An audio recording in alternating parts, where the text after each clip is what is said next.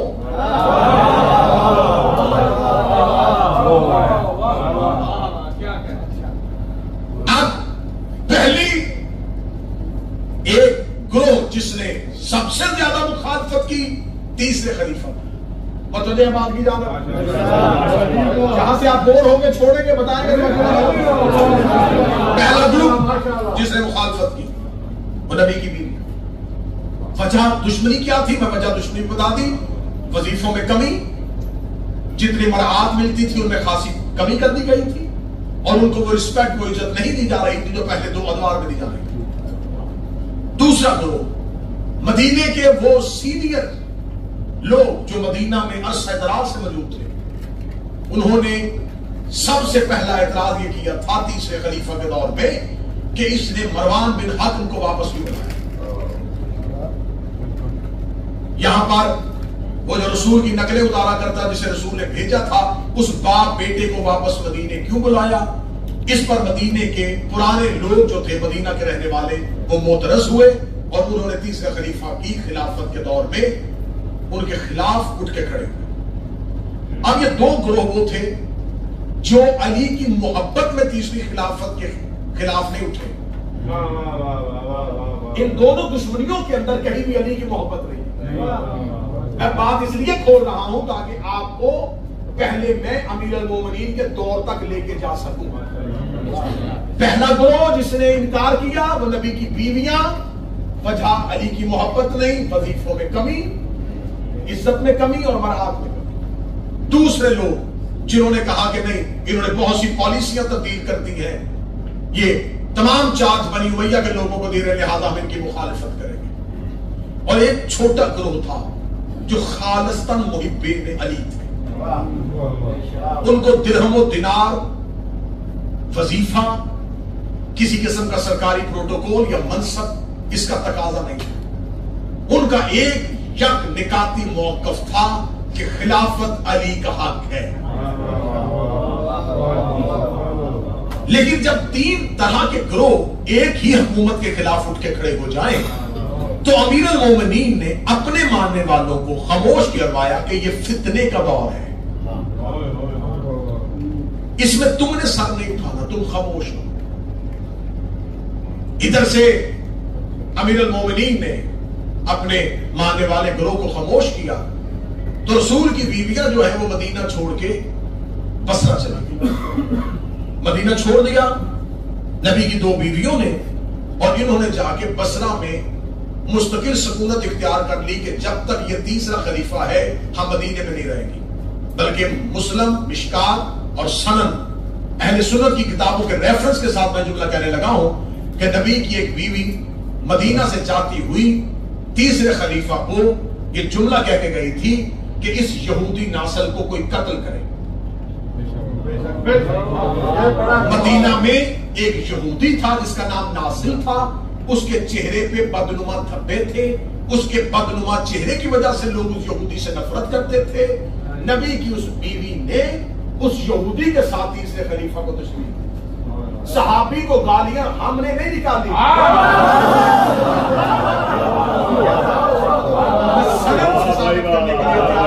میں سیاست سے ثابت کرنے کے لیے تیار ہوں یہ آغاز ہوا کہاں سے. اب وہ چلے گئے. جب انہوں نے مدینہ چھوڑ دیا اور مستقل سکونت جو ہے وہ جا کے اختیار کر لی تو اب ایک گروہ جو تھا وہ آیا اور انہوں نے آ کے سب سے پہلا اعتراض کیا خلافت کے پاس جا کے، خلیفہ وقت کے پاس جا کے، عثمان بن عفان کے پاس جا کے کہ دیکھو تم نے مصر جو ہے وہ بھی اپنے چچا زاد بھائی کو دے دیا ہے، یمن بھی تو نے دے دیا ہے، اپنے ماموں زاد کو کوئی عبداللہ ابن عامر کو دے دیا ہے، کوئی عبداللہ ابن سرائے کو دے دیا ہے، لہذا ان سے یہ اہم منصب واپس لیے جائیں. وہی گروپ خلیفہ کے پاس احتجاج کر کے علی کے دروازے پہ ہے. ان کا یعنی آپ اس بات پہ ہمارا ساتھ دیں کہ جو اہم اسلامی ملک ہے ان میں سے یہ اپنے گورنر ہٹائے بنی امیہ کے خاندان. امیر المومنین ان کے ساتھ گئے اور عثمان کے دربار میں جا کے امیر المومنین نے کہا یہ مسلمانوں کا گروہ تم سے احتجاج کر رہا ہے، بتاؤ اس کے لیے کیا کرنا ہے؟ اس نے کہا اخی رسول آپ آ گئے، میں آپ کے آنے کا احترام کروں گا، میں ابھی ان کو ان کے عہدوں سے معزول کرتا ہوں، میں پہلے مصر کا گورنر واپس لیتا ہوں۔ اس نے وہیں بیٹھے بیٹھے مولا امیر المومنین کے وہیں کھڑے اس نے ایک سرکاری حکم لکھا، سرکاری حکم لکھ کر کے وہی مولا علی کے کھڑے ہوئے کاسد کو دیا، جاؤ فوراً اور مصر جاؤ اور اس سے کہو کہ اسے عہدے سے معزول کیا تھا۔ امیر المومنین گھر آئے، امیر المومنین آتے محمد بن ابی بکر کو بلایا۔ امیر المومنین نے فرمایا محمد جلدی کر، ایک لشکر تیار کر اور فوراً مدینہ چھوڑ، مصر کی جانب جا۔ جو ہی اس کو عہدے سے معزول کرے، مصر کی حاکمیت اور مصر کی گورنری اب سنبھال۔ لیکن مولا امیر المومنین نے کہا کہ جب تو مدینہ سے باہر نکلے تو محمد ایک بات کا خیال رکھنا، رات کو سفر نہیں کرنا۔ اب حکم امام تھا کہ رات کو سفر نہیں کرنا۔ اور مولا علی نے محمد بن ابی بکر کو جب مدینے سے الوداع کیا تو شام ہو گئی۔ اب شام کے وقت مدینے سے رخصت کیا، ابھی مدینے سے چند تھوڑے میل کے فاصلے پہ گئے تھے، رات ہو گئی۔ جب رات ہوئی تو محمد بن ابی بکر نے اپنے ساتھیوں سے کہا کہ گھوڑوں سے سامان اتارو، یہاں پر پڑاؤ کرتے۔ انہوں نے کہا محمد ابھی پڑاؤ، ابھی تو سفر شروع ہوا ہے، ابھی سفر کیا ہی کیا ہے۔ اس کا بات سفر کی نہیں، بات حکم امام ہے۔ امام کا حکم ہے کہ رات کو سفر نہیں کرنا تو اب حرام ہے۔ کچھ لوگ ایسے ہوتے ہیں جو یہ چاہتے ہیں کہ دین ہم سے مشورہ لیں۔ جب خدا نے کہہ دیا ہے من کان مریضا مسافرا فعدۃ علی ایام معدودۃ، تم اگر مریض ہے یا مسافر ہے تو اپنے روزے کو قصر کرے۔ جب خدا نے کہہ دیا ہے کہ مسافر قصر کرے تو بندے کان کھا جاتے ہیں ہمیں چاہیے کہ مسافر کا روزہ قصر کرے۔ سفر ہم نے کیا کون سا ہے؟ اب یا تو آپ اللہ کو مشورہ دیں کہ وہ آپ کی مرضی سے بھی ایک آیت لکھے کہ جناب کیا چاہتے ہیں، تو لہذا دین میں اپنی مرضی سے تبدیلی تغیر کرنے کی کوئی گنجائش نہیں۔ امام نے کہہ دیا رات کو سفر نہیں کرنا، وہیں پہ پڑاؤ ہو گیا۔ محمد بن ابی بکر نے خیمے وہیں پہ لگوا دیے، خود مصلی بات محمد مصلی پہ بیٹھ گئے۔ مصلی یہ علی کا بڑا جرنیل قسم کا سپاہی تھا۔ مولا فرماتے تھے یہ صلب کسی اور کا ہے، بیٹا علی کا ہے۔ ایک دفعہ ایک شخص نے مولا علی سے پوچھا تھا یا علی یہ تو اس کا بیٹا ہے جو آپ سے محبت نہیں کرتا۔ علی فرمایا میں نے اس کے شجرے سے نکال لیا ہے۔ اتنا کہنا تو وہ بندہ دیکھا تھا یا علی یہ کیسے ہو سکتا ہے، بلدیت کسی کی اور کوئی بھی شجرے سے نکال دے۔ مولا فاروق قرآن کی آیت پڑھ کے کہا جب نوح نے اپنے بیٹے کی سفارش کی تھی تو خدا نے نہیں کہا تھا کہ نوح کشتی لے کے جا، میں نے شجرے سے نکال دیا ہے۔ نکال سکتا ہے تو اللہ ڈال بھی سکتا۔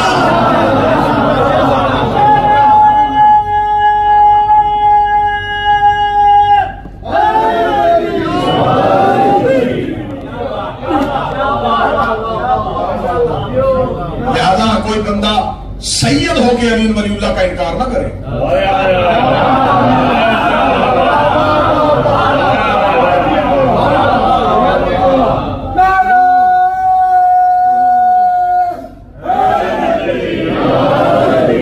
اگر اللہ نوح کے بیٹے کو شجرے سے نکال سکتا ہے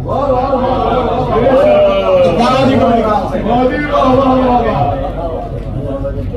میرے چھٹے شہنشاہ کا فرمان میں پڑھ لے گا، میرے چھٹے مولا کہتے ہیں مجھے علی کا بیٹا ہونے پہ فخر نہیں، علی کی ولایت پہ ہونے پہ فخر ہے۔ چھٹے شہنشاہ کا فرمان ہے کہ مجھے علی کی ابنیت پہ اتنا فخر نہیں جتنا علی کی ولایت پہ کام ہے۔ اب محمد بن ابی بکر نے وہیں پہ خیمہ لگا دیا، وہیں پہ پڑاؤ کیا۔ تو آپ بڑی مطمئن ہو کے بھائی یہ سن رہے ہیں، 2-2.5 گھنٹے پڑھ سکتا ہوں نا جی۔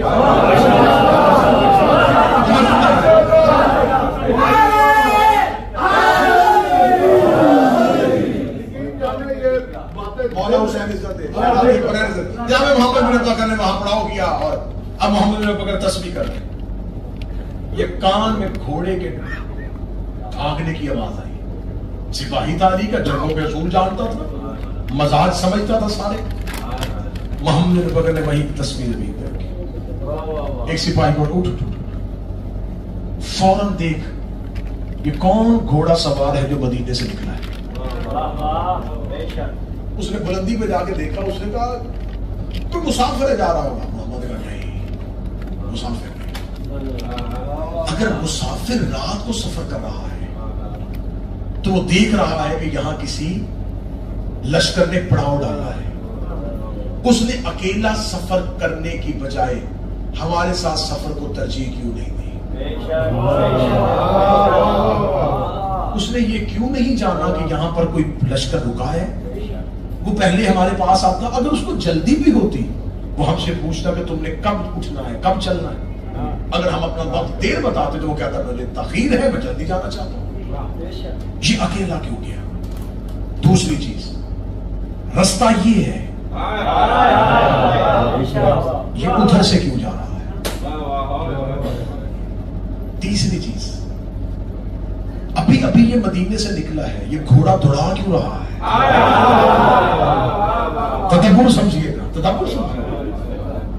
جانتے تھے وہ سفروں کا مزاج سمجھتے تھے کہ ابھی اس نے سفر شروع کیا ہے, ابھی کیوں گھوڑا دوڑا رہا ہے؟ ابھی تو یہ سواری کو آرام سے لے کے چلتا.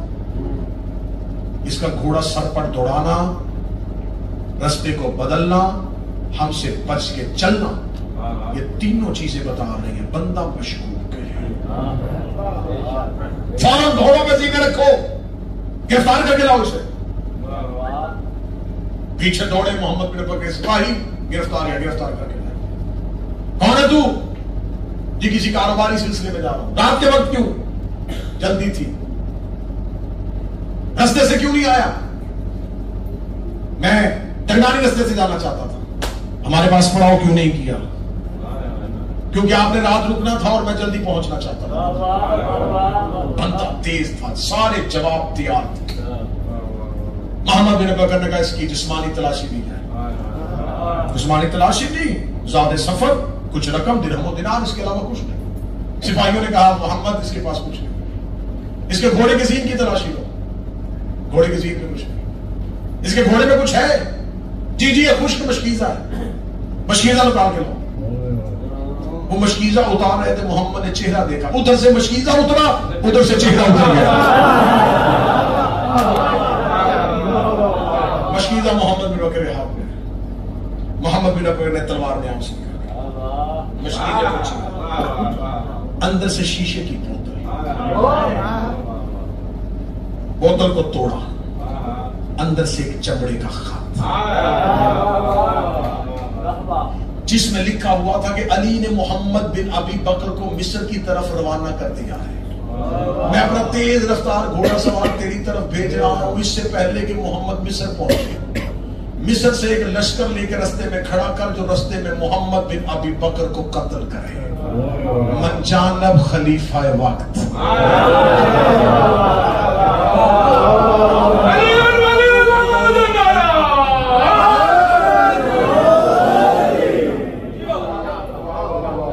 محمد نے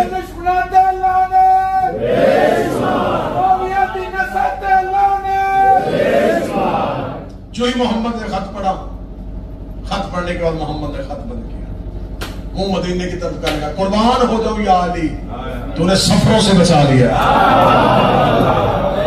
کیا تدبر, کیا حکمت میرے مالک امیر کی. وہیں سے پڑھاؤ, اٹھاؤ خیمے, اب کوئی مصر نہیں جانا. جس کے لیے چلے تھے وہ کام ہو گیا. اس کو گرفتار کیا, رسیوں کے ساتھ باندھا, امیر المومنین کی بارگاہ میں پیش کیا. یا علی, ملزم گرفتار ہو گئے, اس کے پاس سے یہ خط پڑا مت ہوا. علی نے کیسے لو. آدھی رات کو امیر المومنین نے کہا جاؤ دربار میں جا کے بتاؤ کہ حجرے سے نکل کے دربار میں آئے, علی آ رہا ہے. آدھی رات کو اٹھایا گیا, بادشاہ وقت کو علی آ رہے ہیں. دربار میں بھگدڑ مچ گئی, رات کو علی آ رہے, علی آ رہے. اس نے اپنے سپاہیوں سے کہا خبر لو علی کیسے آ رہے ہیں. اس نے کہا اکیلے نہیں آ رہے, ساتھ ایک جھرمٹ ہے. امیر المومنین آئے. امیر المومنین نے رسیوں میں بندھا ہوا اس کا کاسد اس کے سامنے پھینکا, خط اس کے سامنے کیا. علی نے فرمایا میں نے تجھ سے عہدہ مانگا نہیں تھا, میں نے تیرے تک مسلمانوں کا احتجاج پہنچایا تھا, پھر یہ حرکت کیوں؟ یا علی کیا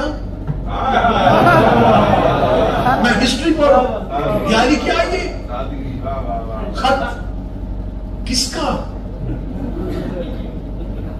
اس دور میں عام چمڑا اور ہوتا تھا، اور جو سرکاری طور پہ استعمال ہوتا تھا وہ ایک مخصوص چمڑا ہوتا تھا جس کے اوپر صرف سرکاری حکم ہوتا تھا۔ وہ چمڑا بتا دیتا تھا یہ عام پیغام نہیں ہے، یہ سرکاری پیغام ہے، یہ کوئی آفیشل ڈاکومنٹ ہے جو جا رہا ہے۔ مولانا امیر المومنین نے فرمایا یہ زرد رنگ کا چمڑا تو سرکاری خطوط کے لیے استعمال ہوتا ہے، یعنی ہو سکتا ہے میرے دربار سے کسی نے یہ چمڑا چوری کیا۔ فرمایا یہ مہر کس کی ہے؟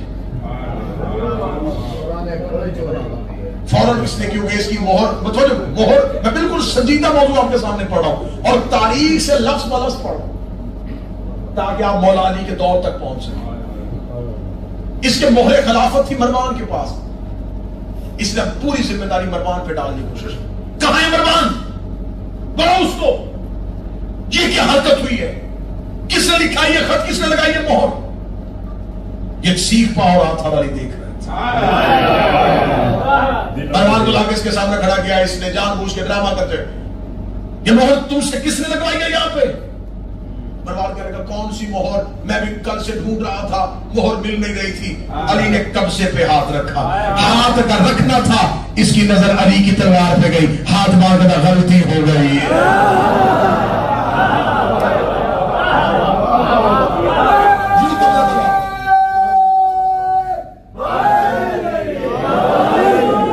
امیر المومنین نے کہا فیصلہ اب نہیں، آدھی رات ہے، صرف اقرار جرم اور اعتراف جرم کے لیے آیا تھا، فیصلہ صبح مسجد میں ہوگا۔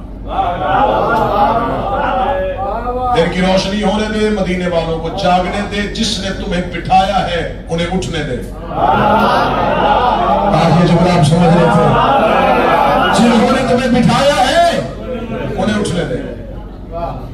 کل دن کی روشنی میں فیصلہ ہوگا کہ اب تیرے ساتھ کیا سلوک کیا جائے۔ یا علی میں ابھی دوسرا خط لکھتا ہوں، میں ابھی کا بھی محمد بن ابی بکر کو مصر کا حاکم بناتا ہوں۔ یا علی مجھے رسوا نہ کیجیے، یا علی لوگ مجھ پہ اعتماد کرنا چھوڑ دیں گے، یا علی اگر آپ نہ بچائیں گے مدینہ میرا پہلے بڑا دشمن ہے۔ اب لوگ یہ کہتے ہیں کہ بھائی کیوں بچاتے تھے علی؟ شیعہ لوگ سوال کرتے کیوں بچاتے تھے علی؟ جب اس دربار میں سوالوں کے جواب بھی بتا دیتے تھے، مشکلوں سے ان کو نجات بھی دے دیتے تھے، کیوں بچاتے تھے؟ کاش تم علی کو سمجھو۔ اب میں تمہیں اس کی ایک ہی مثال دیتا ہوں، اللہ سے پوچھو کہ کافر پیدا کیوں کرتا ہے؟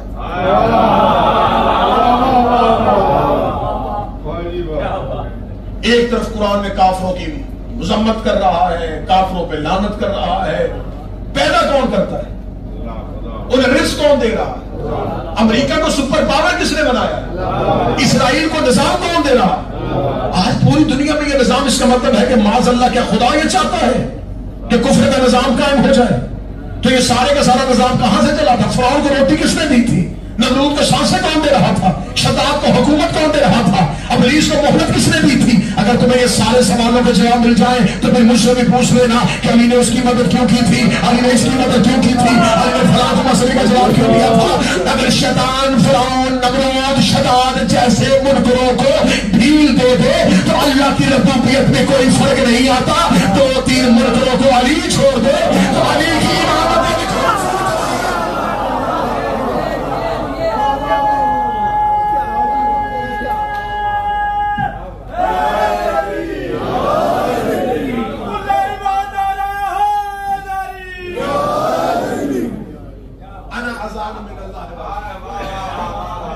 ذہن میں رکھنی ہے، میں نتیجہ لے کے آنے لگا ہوں۔ بس صبح کی روشنی میں بات مدینے میں پھیل گئی۔ ایک گروپ جو تیار تھا کہ کوئی بہانہ ملے، جب انہیں خبر ہوئی کہ اس نے محمد بن ابی بکر کے قتل کا منصوبہ بھی بنا لیا تھا اور یہ مسلمانوں میں فتنہ بھی چاہتا تھا، انہوں نے جا کے اس کے گھر کا گھیراؤ کر دیا۔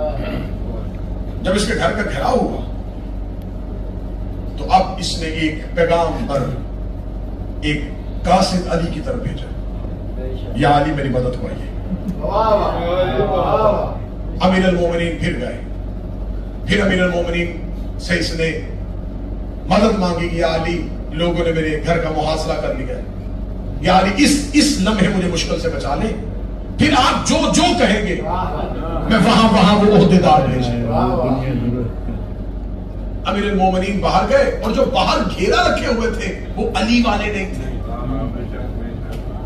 یہ ذہن میں رکھیے گا، وہ علی سے محبت کے دعوے دار نہیں تھے، وہ بس اسے خلیفہ نہیں دیکھنا چاہتے۔ امیر المومنین باہر گئے، فرمایا کیونکہ ہم ہیں مدینے کے وارث، ہم ہیں ریاست مدینہ کے مالک، جس اسلام کو تم نے اپنے زبانوں میں جاری کیا ہے اس کے بانی ہم ہیں، اسلام کا نام بدنام نہ کرو، مدینے کی عزت کو پامال نہ کرو، تمہارا مطالبہ کیا ہے؟ یا علی ہمارا پہلے بھی مطالبہ یہی تھا، یہ ان کو عہدوں سے معزول کیوں نہیں کرتا؟ علی نے فرمایا اس نے مہلت لی ہے کہ مجھے 3 دن کی مہلت دو، میں ان کو عہدوں سے معزول کر دوں۔ انہوں نے کہا یا علی ہم اس کی بات نہیں مانیں گے، آپ ضمانت دیں۔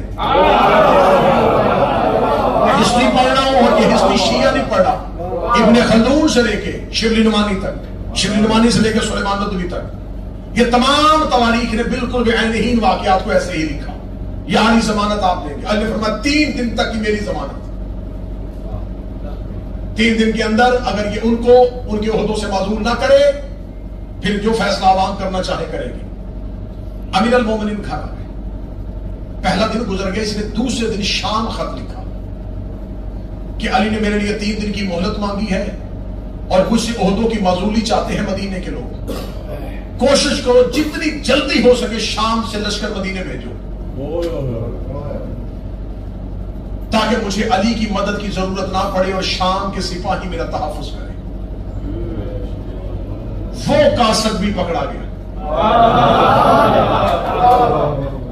فیصلہ پھر مولا علی کے پاس آ گیا، مولا علی آیا، مولا فرمایا اب نہیں، اب جو علی آئے تو اب تاریخیں کہتی ہے مولا بڑے جلال میں تھے، ابا زمین پہ خط کر رہے تھے۔ علی فرمایا کیا سمجھایا تو نے علی کو؟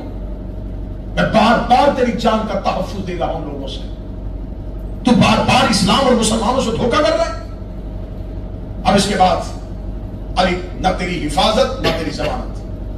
مولا امیر المومنین گھر کی طرف پلٹے، لوگوں کو پتا چل گیا کہ اب علی اس کی کوئی ضمانت اور کوئی حفاظت کریں۔ علی چاہتے تھے مدینے میں بھگدڑ نہ بچے۔ یہ مولا امیر المومنین کا یہ ساتھ دینا اس سے محبت نہیں، اسلام سے مخلص پن تھا۔ ان کا کیا ہے اسلام میں؟ نقصان تو اسلام کا ہو۔ لہذا امیر المومنین نے کہا نہیں، اب کسی قسم کی کوئی گارنٹی نہیں، کوئی حفاظت نہیں، علی اپنے گھر کی جانب چلے۔ لوگوں نے اس کے گھر کی دیواروں کے اوپر لوگ چڑھ گئے، اس کا پانی بند ہوا، 3 دن تک پانی بند رہا۔ تیسرے دن اس نے پھر پیغام بھیجا کہ علی سے کو مدد نہ کرے، میرے کھانے اور پانی کا بندوبست کر۔ یہ ہے امیر المومنین، حسن کے ہاتھ میں روٹی، حسین کے ہاتھ میں پانی۔ میں فضائل پڑھ رہا ہوں، مولا نے دونوں شہزادوں کو کہا جاؤ جا کے اس کو کھانا اور پانی دو، کیونکہ اس نے علی سے مانگا ہے اور کریم سوال رد نہیں کرتا۔ اس کے محل کا محاصرہ ہو چکا تھا، بالکل لوگ کسی کو محل کی جانب جانے نہیں دے رہے تھے۔ یا پیچھے سے آواز ہے کہ کوئی آ رہا ہے، وہ کوئی نہیں، کون ہے یہ؟ انہیں کہا نہیں، خبردار کوئی دربار میں نہیں جائے گا۔ پیچھے سے کسی نے آواز ہے رستہ دو، حسنین آ رہے ہیں، حسنین کریمین۔ اس کے گھر کی دیوار کی دیوار کے اوپر پانی کا برتن اور کھانا رکھا۔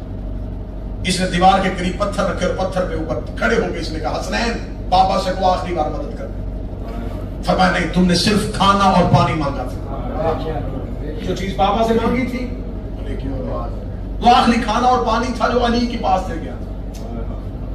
تھوڑی دیر بعد وہی محاصرین جنہوں نے محاصرہ کیا تھا انہوں نے بھرپور حملہ کیا، بھرپور حملہ کرتے ہوئے اس کو قتل کر دیا۔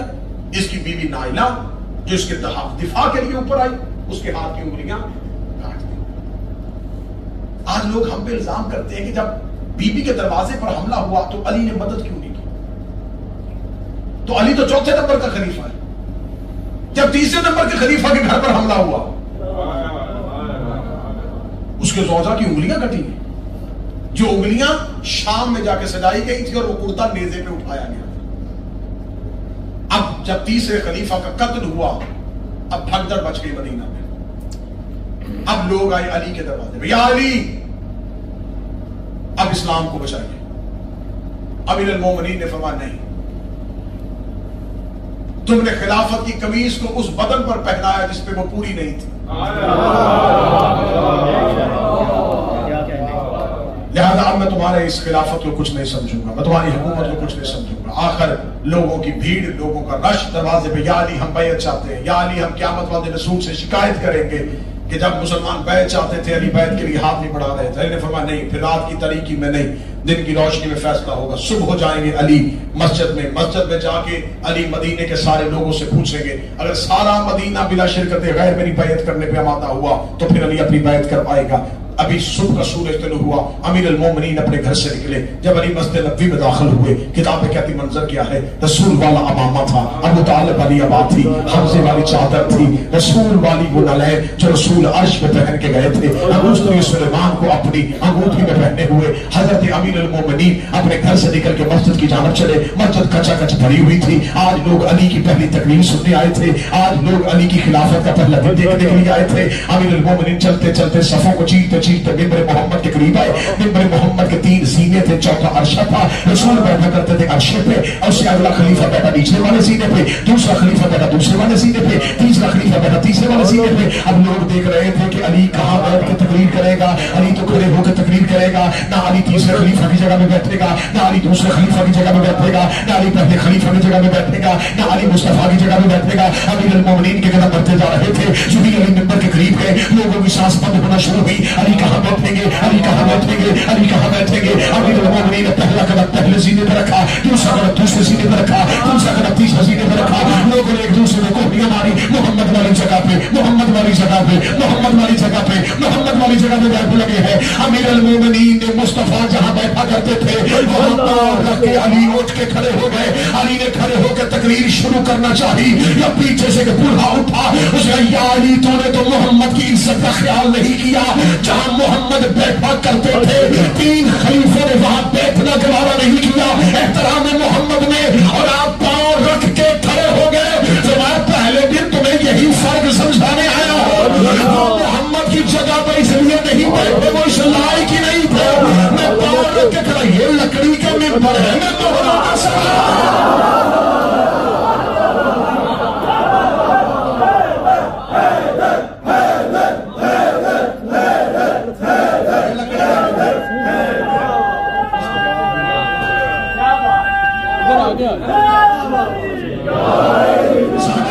بس بڑی جلدی بس نتیجہ آ گیا. ہجری کون سی؟ 35 ہجری کو امیر المومنین کو خلافت ملی. خبر بصرے پہنچ گئی کہ خلیفہ تو علی بن گیا. وہاں سے انہوں نے طلحہ اور زبیر کو بھیجا, طلحہ اور زبیر کو بھیجا کہ جائیں علی سے کہے کہ ہم آپ کے خلاف آواز نہیں اٹھائیں گی, اور نبی کی بیویاں آپ کی خلافت کو, میں بطور نبی کی بیوی آپ کی خلافت کو آن کر لوں گی, لیکن شرط یہ ہے طلحہ اور زبیر کو عہدے دیے جائیں. یہ ذہن میں عہدوں کا لالچ رکھ کے جب علی کے پاس آئے تو امیر المومنین رات کا وقت تھا, چراغ جلا کے بیت المال کا حساب لکھ رہے تھے. سپاہی نے دروازے سے کہا یا علی طلحہ اور زبیر ملنا چاہتے, فرمایا اندر بھیجو. وہ اندر آئے بیٹھ گئے. امیر المومنین لکھتے رہے. امیر المومنین لکھتے ہوئے پوچھا کس کام آئے ہو؟ کوئی حکومتی معاملات کے متعلق بات ہے؟ نہیں یا علی کوئی ذاتی بات ہے. امیر المومنین نے قلم کو وہی رکھا, اپنی ابا کے ساتھ چراغ کو بجھا کے علی نے فرمایا جی بولیے کس لیے آئے؟ کیا علی اندھیرا ہو گیا ہے, چراغ روشن کیجیے. اب علی نیت جانتا تھا یہ گورنری کا لالچ لے کے آئے کہ ہم علی سے گورنری لیں گے. امیر المومنین نے فرمایا نہیں, آپ کو اندھیرے میں بات کرنی ہوگی, کیونکہ اس چراغ میں جو تیل جل رہا ہے وہ بیت المال کا ہے, اور تم آئے ہو ذاتی کام. میں علی نہیں چاہتا کہ کوئی ذاتی گفتگو بھی بیت المال کے تیل سے جلتے ہوئے چراغ کی لو میں ہو. آئی حسرت تو وہی کی وہی مر گئی کہ جو بیت المال کے تیل کی ایک لمحے کی لو برداشت نہیں کرتا وہ گورنری کہاں سے دے دے گا؟ اور آپ میں تاریخ پڑھنے لگوا لیے فرمایا جی بولیے کس کام آئے تھے؟ بس پوچھنے کے لیے آئے تھے کہ عمرے کے لیے جا رہے ہیں، کوئی خاص احکامات ہی بتا دیجئے جو اللہ کے گھر میں جا کے کریں۔ اب جب پتہ چلا کہ بھائی کوئی لالچ نہیں ہے، علی تو کچھ بھی نہیں دینے والے، اب انہوں نے بصرہ سے خروج کیا، شام والے نے فوج دی اور پیسہ دیا، کمان کی نبی کی ایک بیوی نے اور لشکر چل۔ امیر المومنین کو خبر ہو گئی تھی کہ اب شام کا حاکم جو ہے وہ مدینہ کو کمزور کرے گا، یہ وہ مقام تھا جہاں تک میں آپ کو لے کے آنا چاہتا تھا۔ امیر المومنین نے پھر اپنا دارالحکومت کوفہ کو بنایا، امیر المومنین نے اپنا مسکن کوفہ قرار دے دیا۔ ایک بات میں آپ کو زائرین گرامی قدر یہاں نجف فیشن میں بیٹھ کے کہہ رہا ہوں، ایک بہت مشہور غلط العام مثال ہو گئی ہے کہ کوفیوں میں وفا نہیں ہے، کوفی اچھے نہیں، بلکہ ایک اتنی مشہور ہو گئی ہے کہ کسی کو بے وفائی کا تانا دینا ہو تو لوگ اسے کہتے کوفی ہے، اور کوئی بہت برا شہر ہو تو لوگ اس کے متعلق کہتے ہیں یہ تو کوفہ ہے۔ ذہن میں رکھیے گا کوفہ علی کے شیعوں کا شہر ہے۔ دوسری بات ذہن میں رکھیے گا کوفہ تمہارے 12ویں کا دارالحکومت ہے۔ اب میں آپ کو یہ بتاؤں گا یہ جتنی باتیں تیار ہوئی یہ کب تیار ہوئی تھی، بس میں بڑی جلدی کر رہا ہوں کیونکہ تاریخ اتنی ہے کہ میں اس کو پڑھتا جا رہا ہوں اور میرے سامنے تاریخ کھلتی جا رہی ہے، مجھے سمجھ نہیں آ رہی کہ کون سا دریچہ بند کروں اور کون سا دریچہ آپ کے لیے کھولوں۔ امیر المومنین جب کوفہ آئے تو کوفہ میں 3 طرح کے گروہ تھے۔ پہلا گروہ وہ تھا جنہوں نے پہلی 3 حکومتوں کو بھی مانا تھا اور اب بطور خلیفہ علی کو بھی مان رہے تھے۔ دوسرا گروہ وہ تھا جو کوفے میں رہتے تھے جن کا مقصد کوئی بھی خلافت اور حکومت نہیں تھا، وہ جنگجو تھے، وہ لڑنے والے تھے، وہ جنگ بحثیت کاروبار کرتے تھے، جنگ ان کا شعبہ تھا، جنگ ان کا پیشہ تھا، جنگ ان کا بزنس تھا، وہ جنگوں سے کماتے تھے اور اپنے بچوں کو کھلاتے تھے۔ تیسرا گروہ تھا علی کے چاچے۔ امیر المومنین نے کوفہ سے پہلا لشکر تیار کیا جبل کے لیے، یہ لشکر تھا 80,000 لوگوں، صرف 10,000 لوگ مدینے سے آئے، 70,000 کوفے تھے۔ پورا 1 سال جنگ ہوئی، 35 ہجری کو جنگ جبل، 36 کو صفین شروع ہو گئے، 37 کا درمیانی رمضان تھا جہاں پہ تحکیم کا مرحلہ آیا صفین کا، اور خوارج جو ہے انہوں نے نہروان پہ علی کو بلا لیا۔ 38 ہجری کے انتہا تک نہروان ہوتی رہی۔ 39 ہجری کو کوفہ کے مرکزی گروہوں نے اٹھ کے علی کے خلاف بغاوت کر دی۔ 40 ہجری کو علی کی شہادت۔ 35 سے لے کے 40 تک 5 سال کے دور یہ میرے مولا علی کی خلافت کی سچائی تھی۔ ہر غیر شیعہ کی آنکھوں میں آنکھیں ڈال کے میری قوم کے بچوں یہ بات کرنا، پہلی 3 خلافتوں کے دور میں کسی خلیفہ کی کسی مسلمان گروہ سے لڑائی نہیں ہوئی۔ پہلے خلیفہ کی لڑائی بنتی تھی علی کے ساتھ، علی خاموش رہے۔ جب علی نے 3 خلافتوں میں کوئی لڑائی نہیں کی اور پھر 25 سال کے بعد یہ ساری کی ساری حکومت علی کے خلاف کی اٹھ کھڑی ہوئی۔ بدر میں تو علی لڑتا اچھا لگتا ہے نا، کافروں سے لڑ رہا ہے، احد میں کافروں سے، خیبر خندق میں یہودیوں سے، مباہلے میں مقابلہ عیسائیوں سے۔ جبل تو کافروں سے نہیں تھی، صفین عیسائیوں سے نہیں تھی۔ تو اب جب پہلے 3 خلفاء کے ساتھ کسی مسلمان نے جنگ نہیں کی، اکیلے علی کے ساتھ مسلمانوں نے اتنی جنگیں کیوں کی؟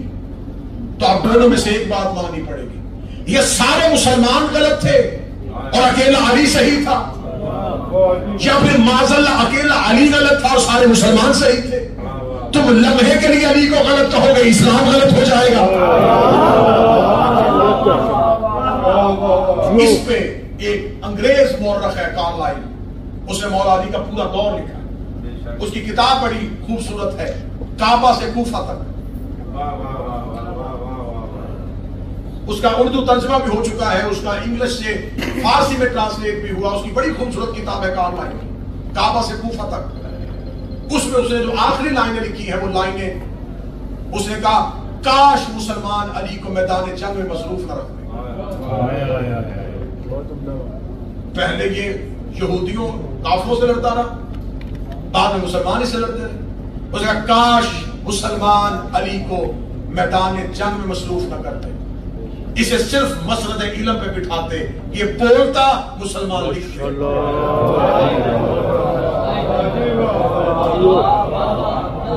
اگلی سطر اس کی سننا، اس نے اگر مسلمان صرف علی کو بولنے دیتے اور علم کا اظہار کرنے دیتے تو علی علم کی اتنی دنیائیں تخلیق کر دیتا کہ قیامت تک ریسرچ کی ضرورت ہی نہ پڑتی۔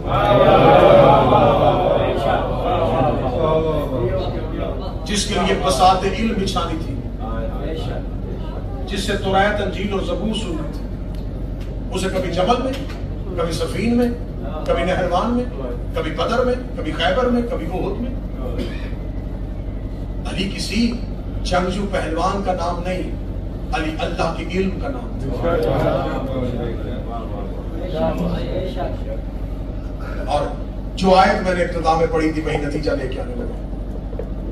جب جمل و سفین کا مارکا ہو گیا تو مسلمانوں کا گروہ علی کے پاس ہے، یا علی آپ صلح کیوں نہیں کر لیتے؟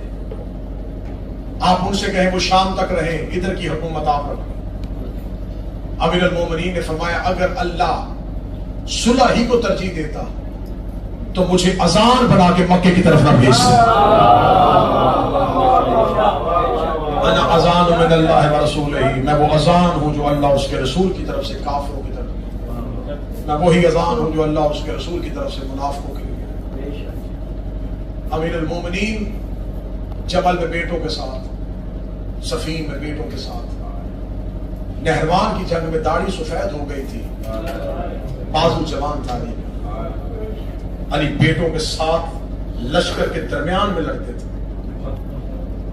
بیٹے آ کے باپ کے سامنے ہاتھ جوڑ کہتے بابا بڑی جنگیں کی آپ نے، بابا اب تیرے 18 بیٹے ہیں، بابا آپ صرف خیمے کے دروازے میں بیٹوں کو لڑتا دیکھا۔ علی فرماتے نہیں، میں بیٹوں کے درمیان ہوتا ہوں مجھے ایسے لگتا ہے جیسے تاروں میں چاند ہے، مجھے بیٹوں کے جھرمٹ کے ساتھ لشکر میں جا کے لڑتے ہوئے لطف آتا ہے جب مجھے دائیں بھی علی نظر آتا ہے، بائیں بھی علی نظر آتا ہے۔ وہ علی جس نے ہر جگہ پہ اسلام کو بچایا، اس علی نے اللہ سے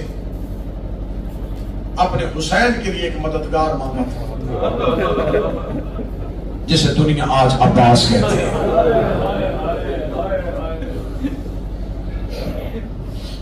بس زیادہ پڑھ گیا، تھوڑا اور پڑھوں گا، آنکھیں بھر جائیں، نجف کا مالک راضی ہو جائے، گزر گیا علی کی شہادت کا دن۔ پھر احمد شاہ جی میں جملہ پڑھوں گا، یقیناً